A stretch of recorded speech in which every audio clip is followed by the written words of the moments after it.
AI सम्मेलन में youth Congress का हंगामा, भारत मंडपम में टी शर्ट खोलकर की नारेबाजी।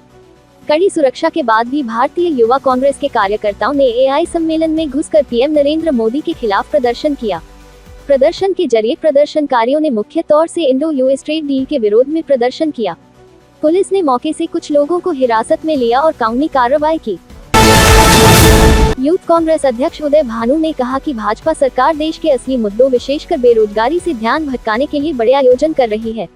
उन्होंने कहा कि राहुल गांधी के सिपाही डरने वाले नहीं हैं और यह विरोध लोकतांत्रिक अधिकार के तहत किया गया। दिल्ली भाजपा अध्यक्ष वीरेंद्र सचदेवा ने घटना की कड़ी निंदा करते हुए इसे देश की छवि खराब करने का प्रयास बताया। उन्होंने आरोप लगाया कि राहुल गांधी के इशारे पर यह हंगामा किया गया। चांदनी चौक से भाजपा सांसद प्रवीण खंडेलवाल ने भी इसे राष्ट्रीय मंच की गरिमा के खिलाफ शर्मनाक कृत्य करार दिया। सम्मेलन में हुई इस घटना के बाद राजनीतिक आरोप प्रत्यारोप तेज हो गए हैं। दिल्ली की भाजपा सरकार का 1 वर्ष पूरा हुआ। मुख्यमंत्री रेखा गुप्ता ने पूर्ववर्ती सरकारों पर तीखा हमला बोलते हुए कहा कि उनकी सरकार पोस्ट नहीं परफॉर्मेंस की नीति पर काम कर रही है। 15 वर्ष की कांग्रेस और 11 वर्ष की आम आदमी पार्टी सरकारों ने विज्ञापन और प्रचार पर अधिक जोर दिया, जबकि मौजूदा सरकार कागज कम काम ज्यादा के सिद्धांत पर आगे बढ़ रही है। ट्वीट और टाल मटोल की राजनीति से बाहर निकलकर टाइमलाइन आधारित कार्य संस्कृति की ओर बढ़ी है। उनकी सरकार सेवा और जवाबदेही को प्राथमिकता देती है। रेखा गुप्ता ने विश्वास जताया कि 1 वर्ष में बदलाव की नींव रखी जा चुकी है और आने वाले समय में दिल्ली में व्यापक सुधार दिखाई देगा। आम आदमी पार्टी ने दिल्ली की भाजपा सरकार के 1 साल के कार्यकाल को हर क्षेत्र में फेल बताया।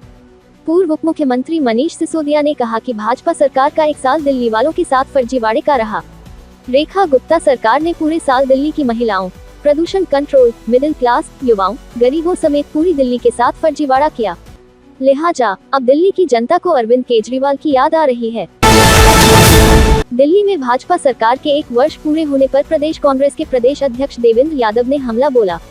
उन्होंने कहा कि मुख्यमंत्री रेखा गुप्ता को रिपोर्ट कार्ड नहीं बल्कि जनता के सामने अपनी नाकामियों का माफीनामा जारी करना चाहिए।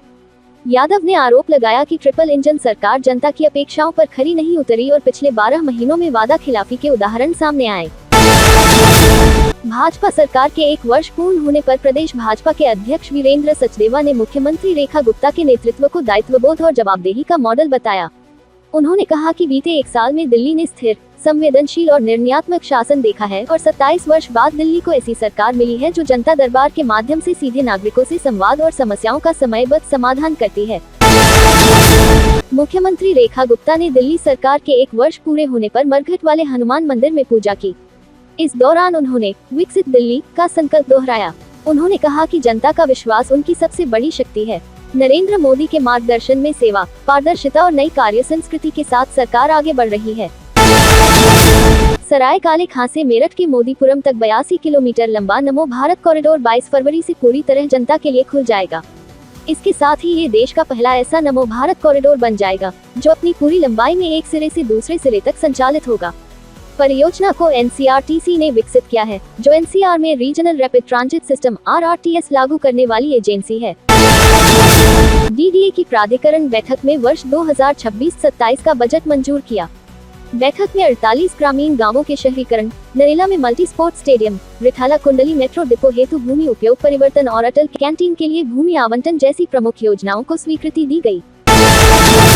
Shri Ram college of commerce SRCC में वार्षिक प्रबंधन सम्मेलन युगांतर का आगाज केंद्रीय शिक्षा मंत्री धर्मेंद्र प्रधान ने किया उद्घाटन। उन्होंने विश्वविद्यालय के प्रतिष्ठित 2 वर्षीय post graduate diploma in global business operations PGDGBO को पूर्णकालिक मास्टर डिग्री कार्यक्रम में परिवर्तित करने की घोषणा की। दिल्ली विकास प्राधिकरण 21 फरवरी को यमुना तट स्थित सितामेघ पलाश महोत्सव 2026 का समापन चरण आयोजित करेगा। 2 दिवसीय आयोजन में पुष्प प्रदर्शनी, ट्यूलिप आकर्षण, सांस्कृतिक कार्यक्रम, फूड स्टॉल व प्रतियोगिताएं होंगी। महोत्सव सतत विकास, हरित सार्वजनिक स्थलों और जन सहभागिता को बढ़ावा देगा।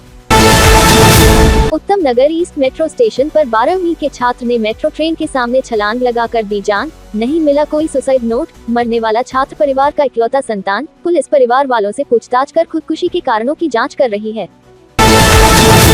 दिल्ली के मुखर्जी नगर में एक युवती ने अपनी बहन के 1.5 वर्षीय बेटे की गला दबाकर हत्या कर दी। मां बच्चे को लेकर मायके आई थी। पाक में घटना देख लोगों ने बच्चे को अस्पताल पहुंचाया, जहां मृत घोषित किया गया।